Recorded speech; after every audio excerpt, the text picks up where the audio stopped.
Hai, Assalamualaikum warahmatullahi wabarakatuh dan selamat sejahtera semua. Jumpa lagi kita hari ini untuk kita sambung perbincangan buku teks Sains KSSR Saya Makan tahun 5 muka surat 109. Okey, hari ini kita nak sambung berkenaan dengan kemandiran spesies haiwan dan tumbuhan.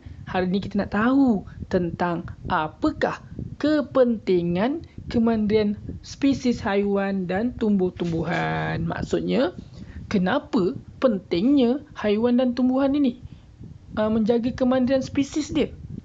Kenapa? Kenapa dia kena sangat jaga dia? Kenapa tak biar je mati? Kan? Kita lihat.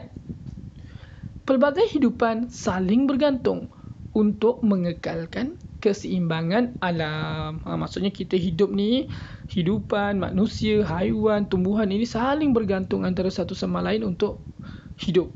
Okey, supaya keadaan ini seimbang lah. Okey, tumbuh-tumbuhan merupakan sumber makanan kepada hidupan lain seperti haiwan dan manusia.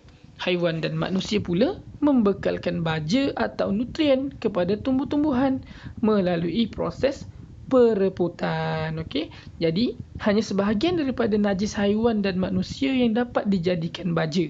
Maksudnya tumbuhan pun perlukan kita juga sebab kita nak bagi dia, kita bagi dia baja, kita bagi dia nutrien, kan? Okey. Hidupan seperti haiwan dan manusia menyumbang kepada kemandiran spesies tumbuh-tumbuhan dengan membantu memencarkan biji benih dan buah tumbuh-tumbuhan. Kita selalu fikir, bagusnya tumbuhan ni bagi kita oksigen, tumbuhan ni bagi haiwan oksigen dan tumbuhan juga bagi kita makanan sebab kita dapat buah, kita dapat sayur, begitu juga dengan haiwan. Tetapi sebenarnya tumbuhan pun perlukan kita. Sebab kita nanti yang makan buah-buah tu ataupun haiwan yang makan buah semua, dia akan menjadi, kita ni akan jadi penyumbang kepada cara mereka nak pencarkan biji benih. Maksudnya mereka nak mengembangkan spesies mereka. Contoh macam cili, kan. Monyet makan cili tu, dia berlari tempat lain, dia pun buang air besar ke tempat lain. Tumbuh pokok cili kat situ pula. Sebab kalau kita tengok, kalau kita makan cili, benda-benda yang kuning-kuning tu, kalau kita buang air besar, dia akan ada lagi kat situ biji benih dia. Dia tak akan hilang je. Okay, jadi macam mana pun dia dapat tumbuhkan kat tempat lain. Kalau monyet lah, kan. Kalau manusia, dia flash je dah hilang, kan. Okay. Jadi kita ni pun sebenarnya dengan haiwan pun berbakti kepada tumbuhan. Haiwan membina sarang daripada tumbuh-tumbuhan. Nampak? Haiwan pun bina sarang daripada tumbuh-tumbuhan. Nampak pokok belatok ni? Okay. Untuk mendapatkan perlindungan. Okay. Tumbuh-tumbuhan juga membekalkan oksigen kepada hidupan lain ketika proses fotosintesis. Masa tumbuhan buat fotosintesis, iaitu dia buat makanan dia sendiri, dekat daun tu kan dia keluarkan oksigen. Dia kan ambil karbon dioksida dan dikeluarkan oksigen. Manusia dengan haiwan pula, kita bagi dia karbon dioksida, kita ambil oksigen dia. Kan saling berkait dekat situ. Interaksi antara hidupan mengekalkan keseimbangan alam. Apakah yang akan berlaku sekiranya tumbuh-tumbuhan tidak mampu memastikan kemandiran spesiesnya? Kita bayangkan kalau tumbuh-tumbuhan, akhirnya tumbuh-tumbuhan ni tak dapat jaga kemandiran spesies, habis semua pokok, habis semua hutan-hutan dah tak ada dekat bumi. Apa akan jadi? Bumi akan panas. Okay, sebab penuh dengan karbon dioksida. Manusia tak dapat nak cari oksigen. Haiwan tak dapat nak bernafas. Sebab itu saya kata, bila kita balik kampung, kita tengok pokok-pokok, kita rasa tenang. Okay, sebab ada oksigennya. Di samping sebenarnya pokok tu berselawat juga, kan. Kan. Okay, kita lihat pada muka surat 110. Okay, ini adalah aktiviti ria, biji benih dan cara pencaran. Okay. Alat dan bahan, pen penanda, pita melekat, kertas majung. Jadi ini adalah aktiviti berkumpulan PAK21. Langkah-langkah dia yang pertama, ini boleh buat kumpulan lah, secara kumpulan dekat sekolah. Yang pertama, bincangkan hubung kait antara ciri biji benih dengan cara pencaran. Maksudnya dalam kumpulan awak nanti, awak kena bincang tau. Biji benih dia, ciri-ciri dia macam mana. Contoh berkepak ataupun bersayap, jadi cara pencaran dia angin. Kalau dia ringan, cara pencaran dia angin. Kalau dia berwarna, cara pencaran dia haiwan. Macam itulah. Ciri-ciri tu kita kaitkan dengan cara dia pencar. Kalau dia sedap, mestilah haiwan. Sebab haiwan nak makan, kan. Manusia pun makan, kan. Jadi dia akan buang kat tempat lain. Itu contohlah. Jadi kemudian mereka membina peta pemikiran yang sesuai untuk pengurusan grafik. Biasanya kita akan bina sama ada peta bulatan ataupun peta pokok ataupun macam-macam lagi lah. Peta titik kita guna yang PAK21 tu. Peta iting kan. Boleh juga. Bergantung pada kumpulan awak masing-masing. Kemudian kita akan paparkan hasil kerja di hadapan kelas. Kita paparkan hasil kerja kat hadapan kelas, kemudian bentangkan hasil kerja di hadapan kelas. Maksudnya kita dah paparkan kerja kumpulan kita akan bentangkan kepada rakan-rakan dalam kumpulan lain. Maka kita akan dapat berkongsi maklumat dan kita dapat membandingkan maklumat kumpulan kita dengan kumpulan lain. Ini pun adalah aktiviti yang cukup baik untuk kita kongsi. Mungkin kita akan kata, cikgu sama je nanti yang bentang, tak ada beza pun. Ya, kalau dia kadang-kadang bezanya sikit. Bila bezanya sikit, maksudnya kita dapat belajar lebih sedikit daripada yang kita belajar. Itu cara fikir positifnya. Kalau kita kata sama je cikgu, tak ada beza pun, maksudnya kita dah mengulang semula apa yang kita belajar beberapa kali. Cikgu, yang kumpulan lain lagi sikit daripada saya. Saya dengar lah. Tak. Bila kita dengar saja yang sama daripada kumpulan lain, maka maksudnya kita dapat mengulang beberapa kali juga. Jadi, tak ada istilah membuang masa. Bila kita dengar pembentangan yang sama daripada kawan-kawan lain, bila dia berulang-ulang, maka kita akan mudah untuk ingat. Itulah konsep dia. Okay? Jadi, kita lihat kepada tanda soal ni. Apakah ciri hubung kait antara biji benih atau buah dengan cara pencarian dia? Saya ulang balik. Apakah hubung kait antara ciri biji benih atau buah dengan pencariannya? Dah tentulah banyak hubung kait dia kan.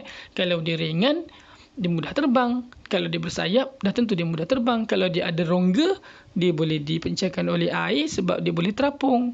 Kalau dia mempunyai kulit yang keras ataupun ada satu bahagian luar yang keras, maka dia boleh meletup.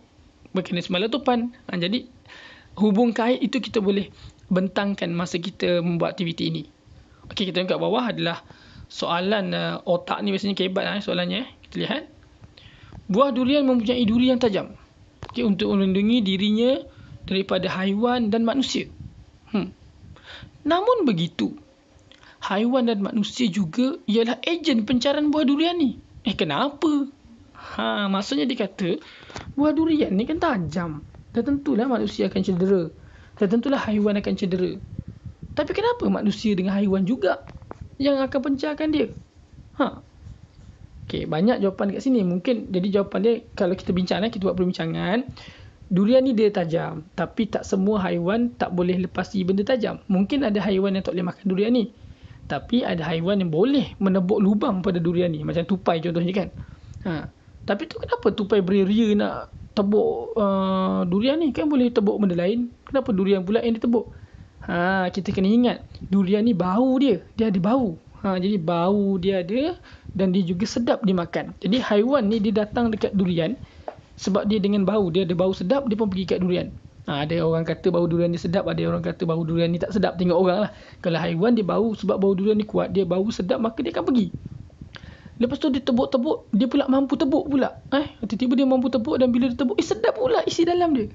Jadi sebab itu haiwan dan manusia ni masih lagi ejen pencarian bagi buah durian kerana buah durian mempunyai ciri-ciri berbau wangi dan juga dia sedap dimakan. Warna yang menarik juga. Warna dia kadang-kadang cantik, hijau, kadang-kadang kuning-kuning sikit kan. Jadi warna dan cantik juga. Jadi banyak lagi ciri dia yang boleh mengalahkan dia yang tajam tu. Jadi sebabkan dia tu warna yang menarik, bau sedap dan juga rasa dia pun sedap, maka haiwan tetap nak cari dia walaupun tajam. Sebab itu dia juga masih lagi manusia dan haiwan lah ejen pencarian dia. Manusia lagi lah siap boleh buka pakai pisau kan. Apa masalah? Okey. Jadi santai sains, letupan lenggai biji benih. Ini adalah aktiviti untuk kita lihat aktiviti mekanisme letupan. Aktiviti ini biasanya dia nak, mungkin saya pun setujulah buku ni dia tunjukkan berkenaan dengan aktiviti ni sebab mekanisme letupan ni biasanya budak-budak tak berapa faham. Sebab dia tak berapa faham letupan macam mana tu, adakah bunyi bom gitu. Jadi ini adalah contohnya lah. Tapi biasanya letupan ni dia tak ke mana lah, dia dekat-dekat situ juga. Okay. Hasilkan satu simulasi pencarian biji benih melalui mekanisme letupan dengan menggunakan corong turas, pensel yang tajam, pita pengukur, sebiji belon dan 100 gram manik. Okey, apa nak buat dengan barang-barang ni? Okey, langkah-langkah dia yang pertama. 1. Masukkan bahagian hujung corong turas tu ke dalam belon. Hujung corong turas tu kita masukkan dalam belon. Okey. Kemudian kita masukkan 100 gram manik ke dalam belon dengan menggunakan corong turas.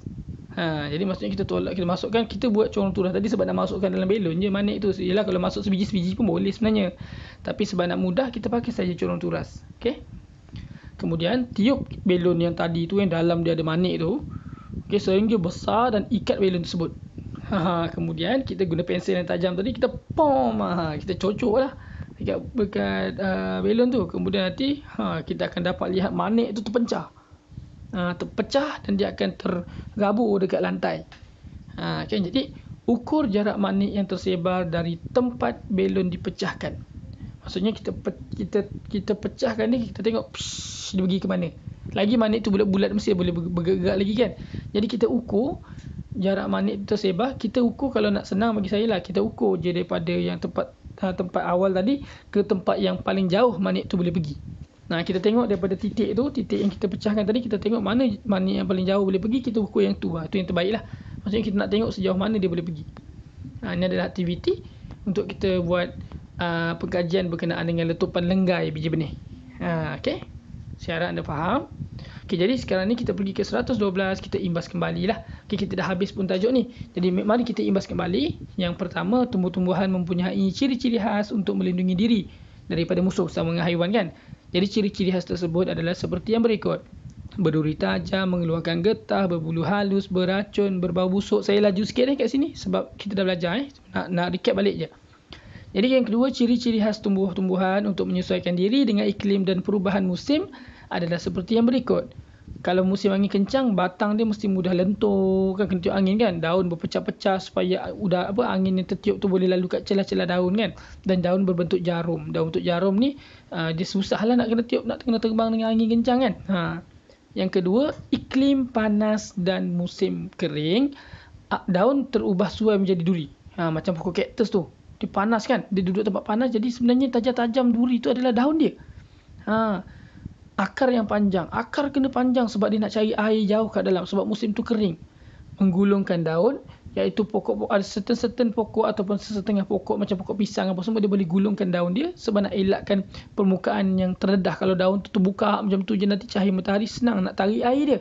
Jadi bila dia tertutup, maka bahagian yang tertutup tu tak kena cahaya matahari, maka air kat situ selamatlah, taklah mudah sangat naik ke matahari, tersejat ke atas. Okey.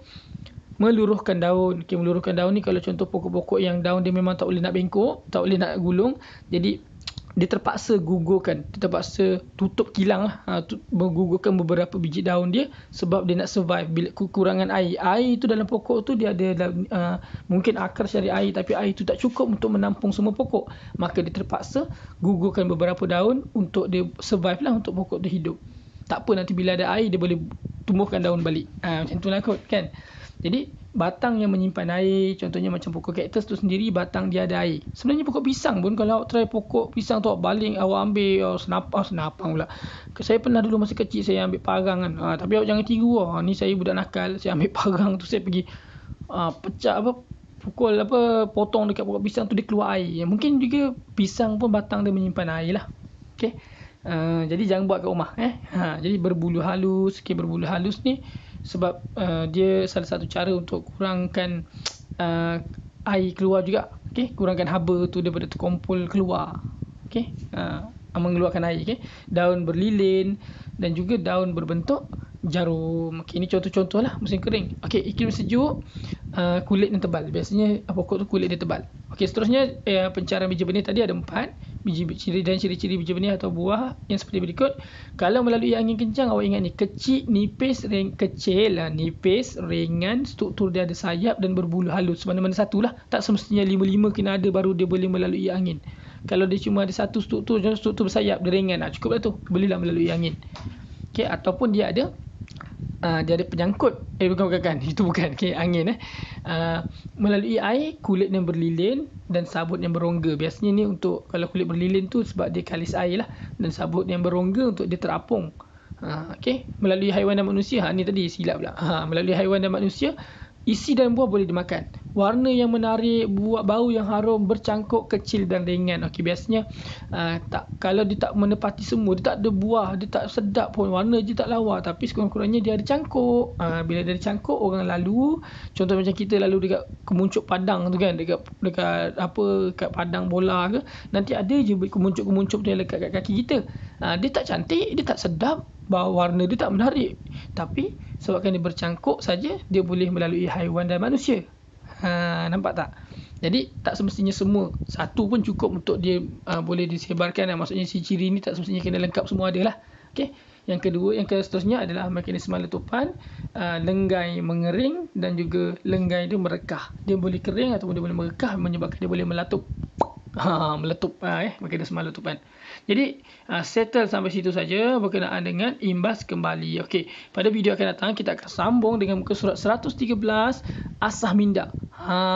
Video akan datang ni kita akan membincangkan soalan asah minda. Jadi kalau anda nak tahu apa jawapan dia, nak semak dengan saya, jom kita tunggu video seterusnya. Nantikan video seterusnya daripada saya. Okey, assalamualaikum dan selamat sejahtera.